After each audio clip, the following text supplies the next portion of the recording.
Kali ini saya akan membahas film horor, bukan sembarang horor. Di film kali ini akan ada twist yang mengejutkan di akhir film. Film ini sendiri berjudul Shooter. Film yang rilis di tahun 2004 di Thailand ini bercerita tentang pasangan yang diganggu oleh makhluk halus setelah insiden kecelakaan yang mereka alami. Teror-teror mengerikan terus menghantui mereka. Bagaimanakah akhirnya? Bisakah mereka menghentikan teror dari makhluk tak kasat mata ini? Oke, tanpa basa-basi kita masuk ke videonya.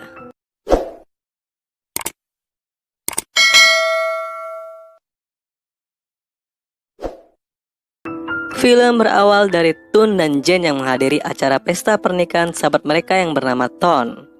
Di sana juga hadir Jim dan Meng. Diketahui jika mereka bertiga adalah sahabat baik pada masa kuliah dulu. Selesai acara, Tun dan Jen pun segera pulang. Di tengah perjalanan, saat mereka sedang asik berbincang, Jen yang menyetir mobil secara tiba-tiba dikejutkan dengan sesosok wanita yang tengah menyeberang jalan. Karena terkejut, tabrakan pun tak bisa terelakkan, hingga membuat mobil mereka terpental dan menabrak sebuah papan iklan. Saat mereka melihat ke arah belakang, wanita itu masih tergeletak di sana dan tidak bergerak. Jen yang berusaha menolong wanita tersebut ditegakkan oleh Tun dan menyuruh Jen agar terus berjalan sebelum ada saksi yang melihat. Film pun beralih pada scan Tun yang sedang memfoto kliennya saat perayaan wisuda di sebuah kampus. Tun sendiri berprofesi sebagai seorang fotografer. Awalnya semua terlihat baik-baik saja, hingga pada suatu momen di mana semua peserta wisuda berkumpul. Dari dalam kameranya, Tun melihat sesosok wanita berwajah seram berada di antara mereka. Tun yang merasa aneh mencoba memeriksa sekali lagi, dan sosok yang dilihat sebelumnya pun kini menghilang. Dia berpikir mungkin itu hanya perasaannya saja. Tun pun kembali ke apartemennya, dan Jen sudah berada di sana. Saat itu Jen terlihat tidak nyaman di wajahnya. Dia bertanya kepada Tun, bagaimana bisa Tun bersikap seolah tidak terjadi apa-apa setelah kejadian kemarin, sedangkan dirinya tidak bisa tidur nyenyak karena kejadian itu. Jen merasa menyesal, karena mereka tidak menolong wanita itu saat kecelakaan itu terjadi. Mendengar itu Tun pun hanya bisa terdiam. Keesokan harinya Tun pun pergi ke sebuah studio foto langganannya untuk mengambil hasil foto wisuda kliennya. Saat memeriksa hasilnya, dia menemukan beberapa foto yang rusak. Dia pun menyalahkan pemilik studio karena itu. Setelah dicek, ternyata dari foto negatif Tun lah penyebabnya. Tun pun merasa bingung karena saat dia memfoto, semua terlihat baik-baik saja. Di sisi lain, Jen pun berkunjung ke apartemen Tun. Dia mencari Tun di sana. Dia mengira Tun berada di dalam studio itu karena dia mendengar ada suara air terdengar dari dalam. Jen juga melihat bayangan yang lewat dari bawah studio yang menandakan pasti ada orang di dalam sana. Secara mengejutkan, gagang pintu itu seperti berusaha dibuka dari dalam. Dan akhirnya pintu pun terbuka dengan sendirinya. Jen pun masuk untuk memeriksa. Wastafel telah hidup dengan sendirinya, dan Jen tidak menemukan siapapun di dalam sana. Secara tiba-tiba dari dalam wastafel keluarlah rambut manusia dan sosok wanita yang mengerikan. Dan Jen pun terbangun dari mimpinya. Dia pun terlihat sangat ketakutan. Jen pun menceritakan mimpinya kepada Tun, dan Tun pun berhasil menenangkannya. Dan kemudian Jen melihat hasil foto-foto Tun yang terlihat rusak. Tun mengatakan jika kameranya lah yang rusak. Kemudian Jen dibuat tertarik dengan sebuah foto. Ternyata itu adalah foto di mana semua wisuda berkumpul. Di dalam foto tersebut, Jen mendapati sosok wanita yang seram yang ikut terfoto. Jen pun berasumsi jika foto-foto yang rusak itu ada sangkut pautnya dengan tabrakan kemarin. Mereka pun kembali ke tempat kejadian untuk mencari informasi. Yang mereka dapati hanyalah informasi tentang papan iklan yang rusak akibat ulah mereka. Mereka berdua tidak mendapati informasi tentang korban atas insiden kemarin. Bahkan teman Tun yang bekerja di rumah sakit pun tidak juga mendapatkan informasi tentang korban kecelakaan di malam itu.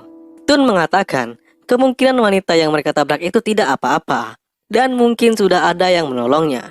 Tun pun meyakinkan Jen, jika wanita yang mereka tabrak itu tidak ada hubungannya dengan hasil kameranya. Itu hanya karena pencahayaan yang buruk, ungkap Tun. Karena hal itulah Tun pun mengambil sampel foto yang dimaksud. Dan kemudian suatu hari, Jen tertarik untuk membeli majalah horor yang berisikan foto-foto arwah. Setelah itu dia pun datang dan masuk dalam studio Tun. Karena mendengar suara dering telepon, Tun pun keluar untuk mengangkatnya. Dan ternyata yang menelepon itu adalah Jen. Jen mengatakan jika dia akan berkunjung nanti untuk mengajak Tun pergi ke penerbit majalah horor yang dibelinya. Lalu siapa yang di dalam? Setelah kembali ke dalam, Tun pun tidak menemukan siapapun. Anjir, serem. Dalam perjalanan, Tun mengeluh akan sakit lehernya. Dia mengatakan jika lehernya terasa sakit semenjak kecelakaan itu. Dan Jen pun menyarankan Tun untuk segera memeriksakan hal itu ke dokter. Sesampainya mereka di penerbit majalah horor itu, mereka pun mendapati fakta. Ternyata tidak semua foto-foto arwah itu asli. Sebagian besar foto-foto itu telah diedit demi kepuasan pembaca dan memang laku di pasaran. Tetapi pemilik usaha itu mengatakan, tidak semua foto-foto itu palsu. Cuma untuk mendapatkan yang asli sangatlah susah. Pemilik usaha itu pun menunjukkan foto asli miliknya. Dalam foto tersebut, terlihat foto dirinya bersama anaknya. Dan yang mengejutkan, terlihat sesosok bayangan mengerikan yang menurutnya itu adalah arwah dari ibunya. Padahal foto itu diambil setelah ibunya meninggal. Dan menurutnya, terkadang roh yang seperti itu merindukan orang yang mereka cintai. Dia juga menambahkan, foto-foto itu bisa menjadi sebuah pertanda. Pikirkan saja, kenapa orang yang telah meninggal kembali mengganggu orang yang masih hidup. Dan yang terpenting, arwah-arwah itu berhubungan dengan manusia yang berada di foto-foto itu. Tun pun menanyakan bagaimana kita bisa tahu jika foto itu asli atau tidak. Bapak itu pun kembali menjelaskan, rata-rata foto-foto tersebut diambil menggunakan kamera Polaroid, karena kamera Polaroid memiliki film sendiri dan mencetak langsung hasilnya. Sehingga yang kita lihat adalah hasil foto yang sebenarnya. Tidak ada kemungkinan hasil dari foto Polaroid bisa dipalsukan. Pada suatu hari, Tun kembali melanjutkan profesinya. Kali ini dia memfoto dua pasangan yang akan segera menikah. Setelah selesai, kejadian aneh terjadi lagi. Tiba-tiba saja lampu di ruangan itu padam, dan kameranya yang memfoto dengan sendirinya. Di balik cahaya kamera yang terus bersinar, sesosok wanita yang menyeramkan itu kembali terlihat. Dan Tun pun terus berteriak ketakutan di sana. Dia terlihat benar-benar ketakutan. Karena kejadian itu, akhirnya Tun pun memeriksakan dirinya ke rumah sakit. Dan terjadi keanehan lagi. Saat menimbang tubuhnya, sang suster melihat keheranan dengan apa yang ditampilkan. Seperti tidak sesuai berat tubuh Tun dengan apa yang ditampilkan oleh alat itu. Tun pun mengatakan jika dirinya merasa sakit sekali. Tetapi, berdasarkan hasil X-ray, dokter tidak menemukan gejala sakit apapun pada tubuh Tun. Bahkan dokter mengatakan jika Tun sangat sehat. Dan Tun pun kembali ke apartemennya. Di apartemennya, Tun pun dikagetkan dengan bayangan yang berjalan di depannya. Ternyata itu adalah Ton, sahabatnya yang menikah di awal film. Di sana Ton mengatakan jika dia akan mati. Dan Ton meminta foto-foto yang disembunyikan oleh Tun. Tun pun bingung dengan apa yang dimaksud oleh Ton. Ton mengatakan foto wanita itu. Tun yang bingung dengan maksud Ton pun mencoba menghubungi istri Ton. Dan secara tiba-tiba Ton sudah pergi menghilang. Tak lama kemudian Jen pun datang. Di sana dia melihat Tun yang terus memegang lehernya yang sakit. Dia pun menyarankan Tun agar tidak bekerja terlalu keras.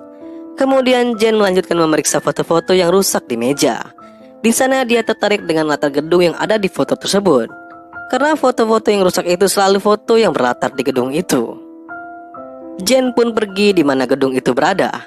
Menggunakan kamera Polaroid yang baru dibelinya, Jen pun memfoto bangunan itu. Tetapi dia tidak menemukan keanehan di foto itu. Dia pun masuk ke dalam bangunan. Ternyata ruangan di dalam bangunan itu adalah sebuah lab kimia. Dia pun kembali memfoto ke seluruh penjuru ruangan. Sama saja, tidak ada keanehan yang ditemuinya. Dan setelah memfoto sekali lagi, betapa terkejutnya dia. Ada sesosok bayangan yang mengerikan terfoto di sana. Dan Jen pun merinding bukan main. Karena takut, dia pun segera berlari. Larinya terhenti karena dia dikejutkan oleh sebuah pas foto yang terjatuh. Saat mendekati foto tersebut, terlihat seorang perempuan tengah mendapat penghargaan di foto itu. Terlihat nama dari perempuan itu bernama Natre Nampachan Ngam. Penghargaan tahun 1995. Di sisi lain, Tun pun pergi ke rumah Ton karena khawatir dengan keadaan Ton. Sedangkan Jen menemukan sebuah fakta yang mengejutkan. Saat dia memeriksa buku foto di lab itu, dia mendapati jika perempuan yang bernama Natre itu berfoto bersama Tan pacarnya. Bahkan mereka terlihat sangat dekat dengan Tun dan teman-temannya yang lain. Kembali ke rumah Ton, Tun yang sedang memeriksa rumah Ton harus dikejutkan dengan perilaku Ton yang secara tiba-tiba melompat dari atas balkon apartemennya. Dan Ton pun tewas seketika. Tun pun tak percaya dengan apa yang baru dilihatnya. Sahabat baiknya tewas di depan matanya. Saat menunggu di rumah sakit bersama Jen, akhirnya istri Ton pun datang. Dengan keadaan sedih, dia mengatakan kepada Tun, jika itu semua salah kalian, kalian sudah tidak waras. Di sini Tun tidak mengetahui apa maksud dari istri Ton. Tun juga belum mengetahui jika kedua temannya yang lain, Jim dan Meng, juga telah bunuh diri dengan cara yang sama. Mendengar hanya dia yang tersisa, Tun pun terkejut bukan main. Saat berada di mobil, Jen pun menanyakan perihal foto yang dia temukan di dalam lab. Dia meyakinkan jika wanita di foto itulah yang berada di foto wisuda lainnya yang dulu Tun foto. Di sini Tun pun akhirnya menceritakan wanita itu. Ternyata wanita itu dikenal Tun pada masa kuliah di kampusnya, dan namanya adalah Natre.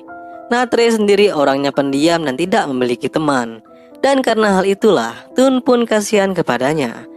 Dan akhirnya, seiring waktu berjalan Tun pun berpacaran dengan Natre. Tun sangat merahasiakan hubungan itu kepada teman-temannya. Dan akhirnya Natre sangat mencintai Tun. Bahkan Natre membelikan kamera baru yang sangat Tun inginkan. Hubungan mereka pun berlanjut hingga masuk yang lebih dalam. Hingga akhirnya Natre bertemu dengan ketiga sahabatnya. Sahabat-sahabatnya yang tidak tahu Natre berpacaran dengan Tun terus mengganggu Natre. Dan anehnya Tun malah tertawa dan membiarkan hal itu terjadi, seolah dirinya dan Natre tidak terjadi apa-apa. Semenjak itulah hubungan mereka pun berubah. Tun seperti tidak lagi memperdulikan Natre. Bahkan Natre terlihat mau bunuh diri karena hal itu. Di sini Jen mempertanyakan apa hubungannya sahabat-sahabat Tun mati dengan Natre. Tun pun mengatakan dia tidak tahu apa-apa. Dan setelah kejadian itu akhirnya Natre pun menghilang. Singkat cerita, setelah mengalami teror yang menakutkan, akhirnya mereka memutuskan untuk pergi ke desa di mana Natre tinggal. Saat menanyakan alamat Natre, Tun dibuat keheranan dikarenakan biksu kecil yang selalu melihat ke arahnya. Dan akhirnya mereka pun tiba di rumah Natre. Mereka disambut oleh seorang wanita tua yang diketahui jika itu adalah ibu Natre. Sangat mengejutkan, ibu itu mengatakan jika Natre masih hidup. Dan dia mengatakan jika Natre sedang tidur, Natre akan senang jika ada yang menjenguknya. Dikarenakan dia jarang sekali mendapatkan kunjungan dari teman-temannya. Jen dan Tun yang penasaran akhirnya pergi menuju kamar Natre untuk memastikan. Dan betapa terkejutnya mereka, di kamar itu terdapat tengkorak Natre yang masih utuh. Dan hal itu sengaja dilakukan oleh ibunya karena merasa sangat sayang kepada anaknya. Dan dia tidak ingin anaknya dikremasi. Di sini Jen dan Tun pun menyarankan agar ibunya mau untuk memakamkan anaknya dengan pemakaman yang layak. Dikarenakan arwah anaknya tidak tenang dan selalu terlihat di ruangan kampus yang biasa Natre kunjungi. Akhirnya mendengar anaknya yang tidak tenang, ibunya pun mau mendoakan anaknya. Saat itu ada yang bercerita tentang Natre. Saat dia pulang ke desa, Natre terlihat berbeda. Tidak ada yang tahu apa yang terjadi pada dirinya di Bangkok. Tak lama kemudian diketahui jika Natre overdosis oleh obat-obatan. Waktu itu untung ibunya menemukan Natre dan membawanya ke rumah sakit tepat waktu. Tetapi saat sadar, Natre malah naik ke atap rumah sakit dan melompat dari sana. Dan semenjak itulah ibu Natre seperti terganggu jiwanya. Dia tidak ingin mengkremasi anaknya. Karena hal itulah penduduk desa merasa takut dan menjauhi ibu Natre. Setelah acara doa itu selesai, Jen dan Tun pun kembali ke hotel.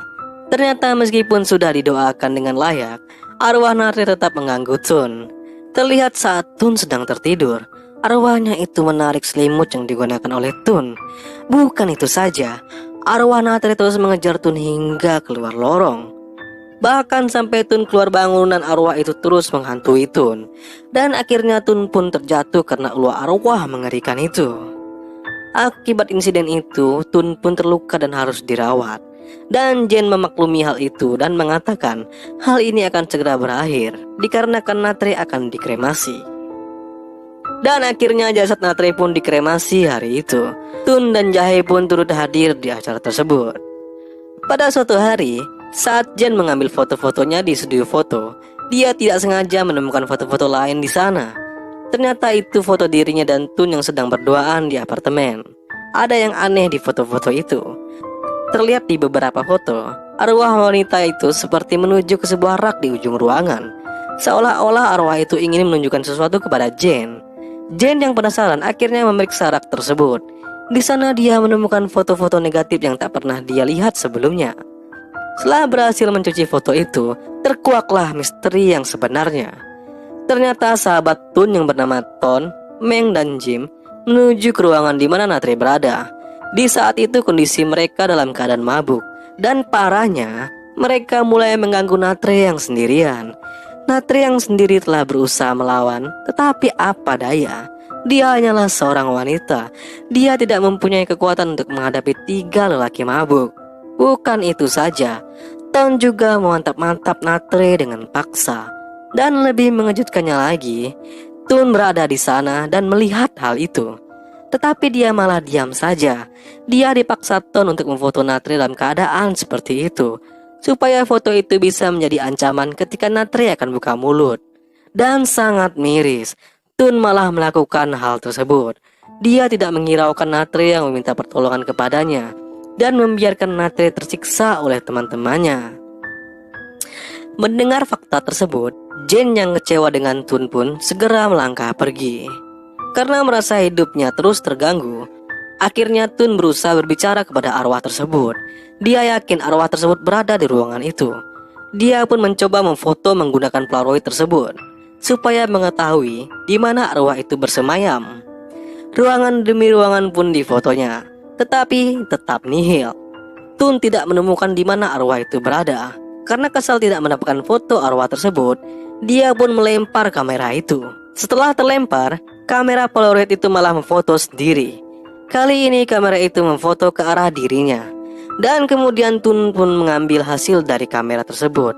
Ternyata selama ini yang membuat lehernya sakit, yang membuat berat badannya naik hingga 120 kg, dan menarik perhatian biksu kecil kepada dirinya, ternyata selama ini arwah tersebut berada di pundak bahunya, mengikuti kemanapun dia berada. Bahkan setelah dikremasi, arwah tersebut tetap menempel di dirinya. Begitu cintanya arwah Natre terhadap Tun. Karena kepanikan yang dilihat olehnya, Tun pun akhirnya terlempar dari apartemennya dan jatuh mengenaskan. Sangat mengejutkan, Tun masih hidup setelah insiden mengerikan itu. Jen yang menjenguk Tun hanya bisa sedih melihat apa yang terjadi pada Tun. Ternyata arwah Natre masih berada di atas pundak Tun, terus menempelnya entah hingga kapan. Dan film pun berakhir. Begitulah kiranya rangkuman alur cerita film Shooter kali ini.